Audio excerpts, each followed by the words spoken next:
right, well, we're back again here at Stately Pitcher Manor, and in today's lecture, I'm going to go ahead and talk a little bit about organic chemistry.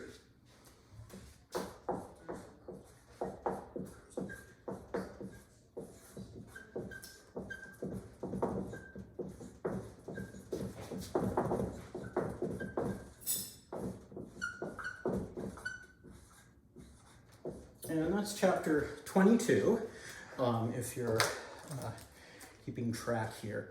And organic chemistry is the chemistry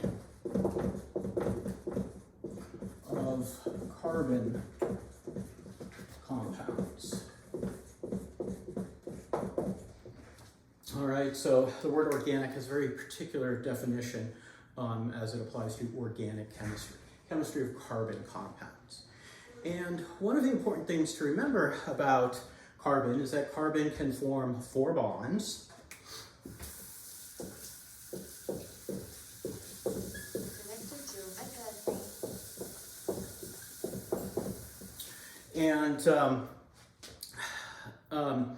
And so these bonds could be 4 single bonds, 2 single bonds and a double bond, a single bond and a triple bond, 2 double bonds. There are different bonding patterns. And if it's 4 single bonds, then we're going to have compounds that are tetrahedral. And of course, we've seen this before. Let me just get my model here. So here's a nice little tetrahedron. Here's methane. Okay, and you guys have seen this before when we talked about isomers in transition metals. So let's just what I really want to focus on in this lecture is really 2 things. One is representations. I'll just say representing structure. And the other is functional groups. Okay, and this will be sort of the quick little, maybe not little, because I've got a bit to talk about with these two, but this will be a good intro to organic chemistry. Obviously, you've discovered there's a question on the on exam 4, and we'll see maybe something on the final as well. So let's start out with looking at representing structures.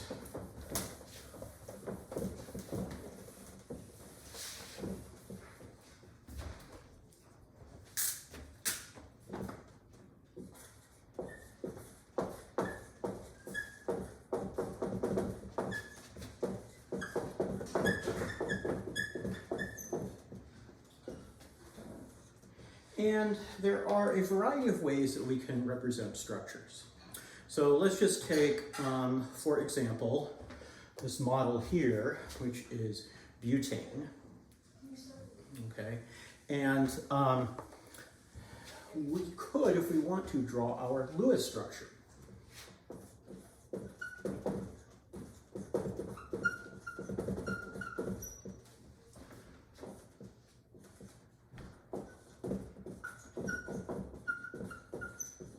Butane is our example. So our Lewis structure, we've got 4 carbons in a line. Each is full of hydrogens. Now notice that this does not indicate 3-dimensional shape here. Okay, I should probably write in my formula here. C4H H10. All right, what else could we have? Well, we could, if we want to, indicate, well, let's just go ahead and take some shortcuts here, and we'll take shortcuts in different ways.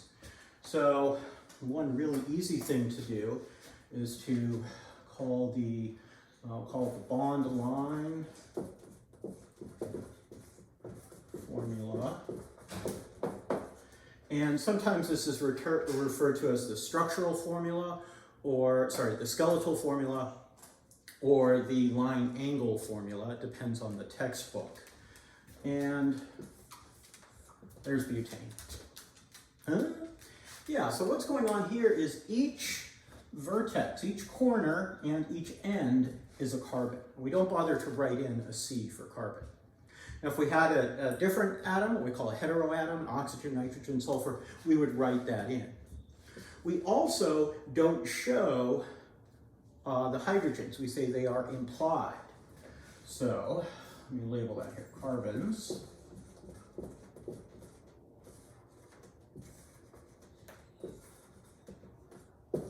Hydrogens are implied. That means we don't show them specifically, but rather if we look at this carbon at the end, it's forming one bond to another carbon, so it has to have 3 hydrogens attached to it in order to get 4 bonds. The next carbon over is bonded to 2 carbons, so it has to have 2 hydrogens attached to it. And indeed, that's what we see here. And the reason we draw it in the zigzag is because, if I hold up the actual model this way, it looks like a zigzag. These black balls are the carbons and the whites are the hydrogens. Now, we could go in a different direction, and we could do something like H3C, CH2, CH2, CH3, or even H3C, CH2, 2CH3. And we would refer to these as a condensed structural formula.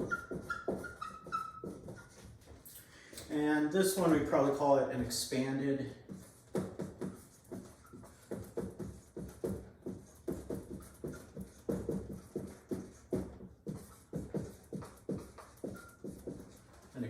structural formula. So what's going on here? Well, now we're grouping groups of atoms together. So, let me change colors here.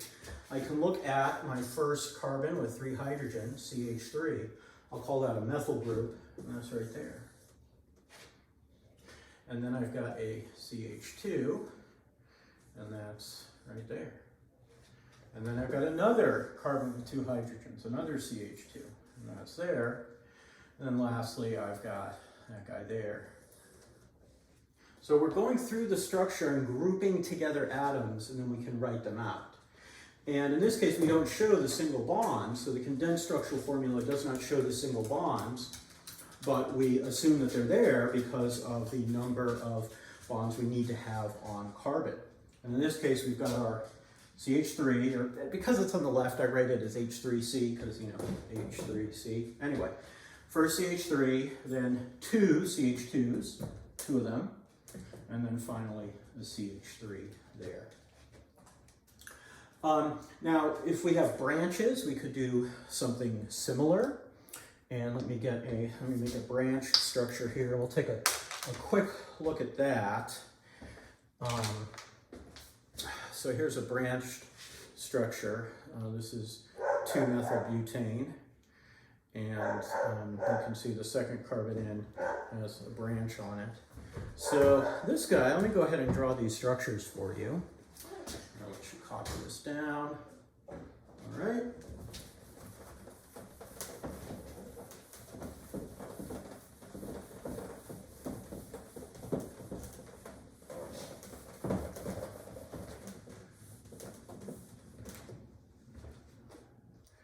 So let's look at 2-methylbutane.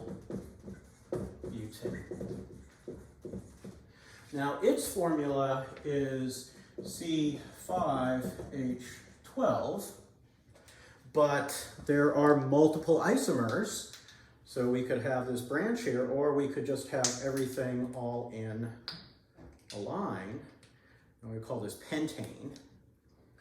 In fact, this 2-methylbutane is also called isopentane. So we're not going to do the one that's all in a line, but rather we're going to do this one here, like so. And this is relatively easy to draw with our bond line or skeletal formula.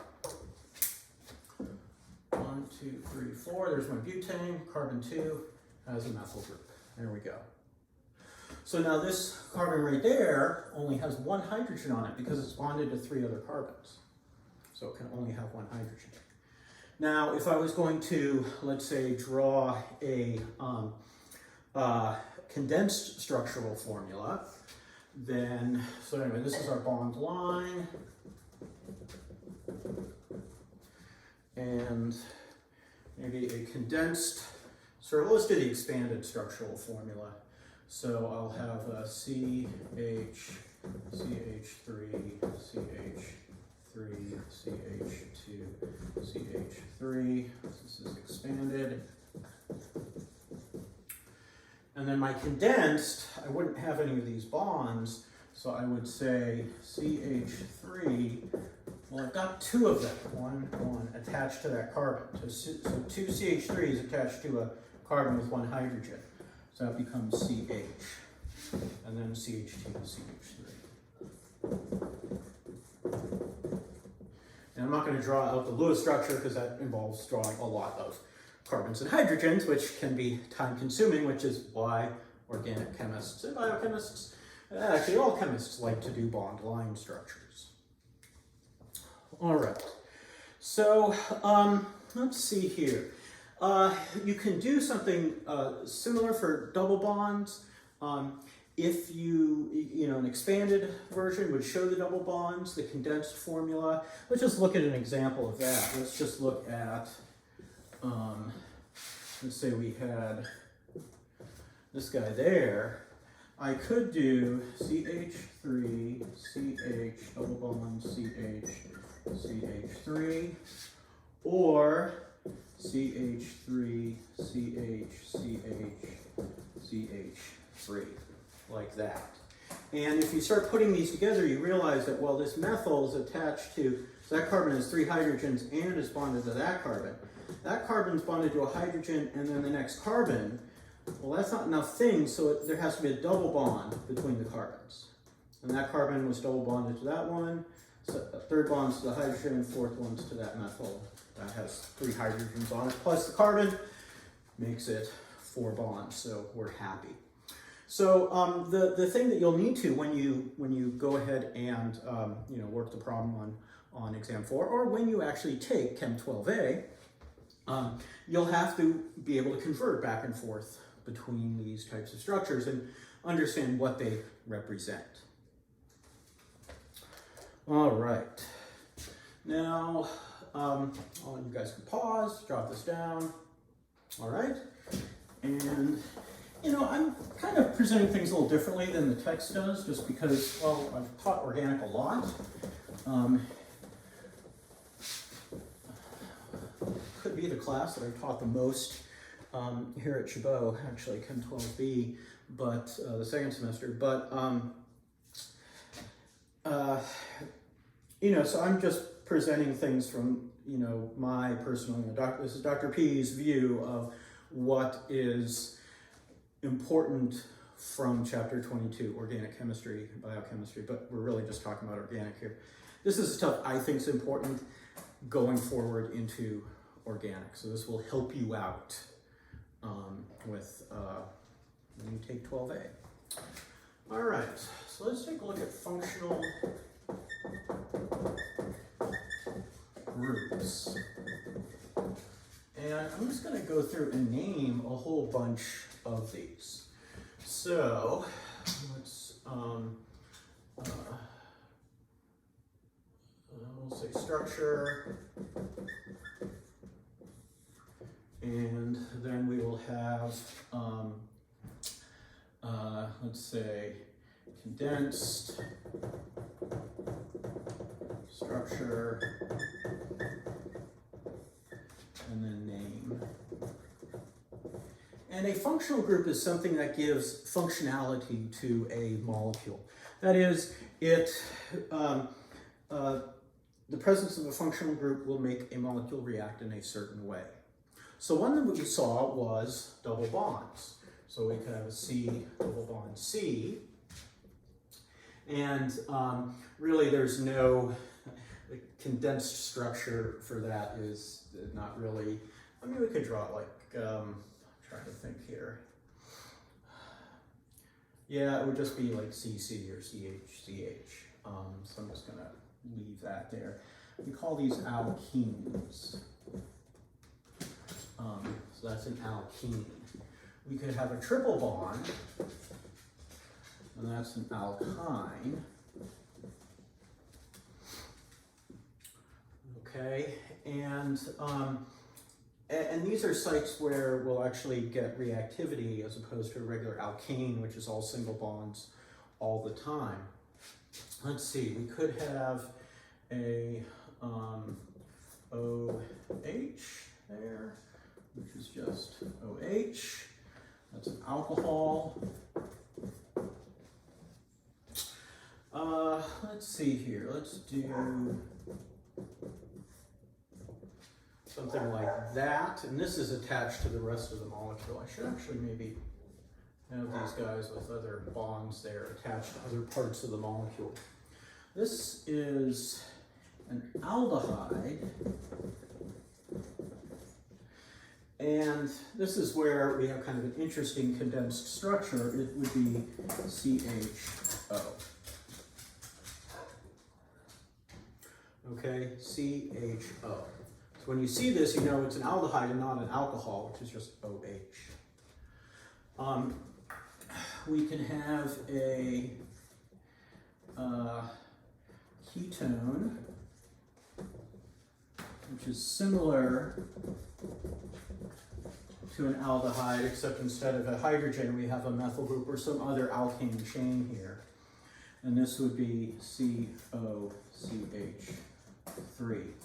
CO, then CH3, COCH3. And I was kind of backwards with the aldehyde, we said CHO, and now we're saying COCH3. But this is just what chemists have developed or been using over the years. Okay, so these are some examples. I'll give you guys a few more. And there may or may not be a table in the text. I think the text does go through individual functional groups, sort of by section. So let me go ahead and erase here.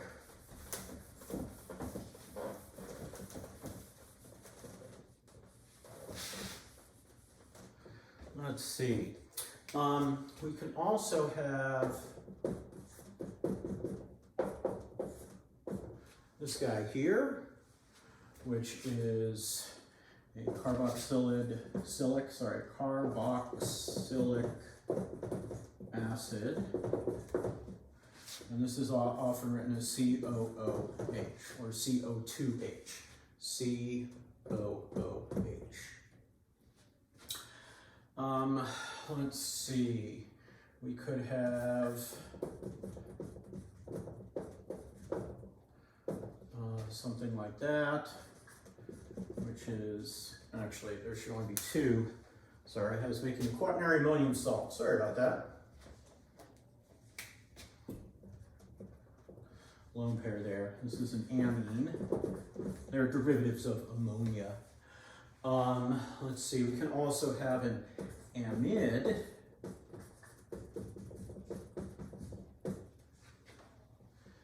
CONH2. And it's kind of a derivative of a carboxylic acid. So instead of an OH, you've got an NH2 there. So these are a few more functional groups. One last one that I should mention is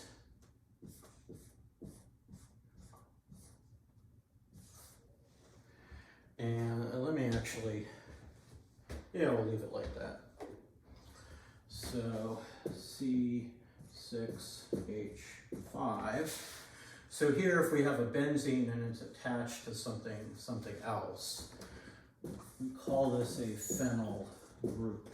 And that round thing there means that we've got alternating single and double bonds, and we can draw resonance structures where our electrons are delocalized around the ring. Don't worry if you forget that, you'll learn it again. But the key here is that this group with 1, 2, 3, 4, 5, 6 carbons and 1, 2, 3, 4, 5 hydrogens, because the rest is attached. This carbon is attached to the rest of the molecule. This we just call C6H5. So if a chemist sees C6H5, they know, oh yeah, that's a phenyl group. Benzene ring, also call it phenyl as a functional group. All right, I probably missed a few in here, but go ahead and take a look at the text and see if there are any that I missed. I think I missed nitriles, the cyano group, and I don't know if I missed any others. Ethers, which are pretty boring. The only thing they do is burn. So hopefully in this video you got to see how organic chemists represent organic molecules, different ways. And so what you'll need to do on the exam is be able to convert from one to the other or match them up. And then I've shown you a few different functional groups. So this really is kind of a introduction to organic chemistry. And those of you taking it in the fall, you will undoubtedly learn more. Alrighty. Well, that is, sorry about that, my music tapped my phone accidentally. Anyway, so that's it for this summer. This is the last lecture. Actually, if you're watching this in the fall, that's it for the fall. This is the last lecture. And we'll be online for a little while. Gosh, these are crazy times. Anyway, until then, I hope you have learned a bunch, and I'll see you at the Gray House with the white trim.